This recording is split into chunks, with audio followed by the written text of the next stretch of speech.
Hello everyone, I hope তোমরা সবাই ভালো আছো। আশা করছি পড়াশোনা খুবই ভালো চলছে। তো আমরা যেমনটা জানি, ইন্ডিয়ান কন্টেম্পোরারি ফিলসফি ইউনিটের মধ্যে একজন ফিলসফারের নাম আছে, ওনার নাম হচ্ছে জ্যোতিবা ফুলে।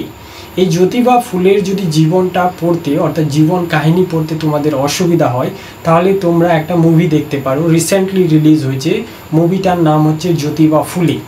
11ই এপ্রিলে রিলিজ হওয়ার কথা ছিল, কিন্তু কোনো একটা কন্ট্রোভার্সির কারণে সেই মুভিটা সেদিন রিলিজ হয়নি। 25শে এপ্রিলে রিলিজ হয়েছে, অর্থাৎ কালকেই রিলিজ হয়েছে। এই মুভিটাতে কি করেছে, জ্যোতিবা ফুলে এবং যে সাবিত্রী বাই আছেন ওনার স্ত্রী, এই দুজনের জীবন কাহিনীটাকে তুলে ধরেছেন।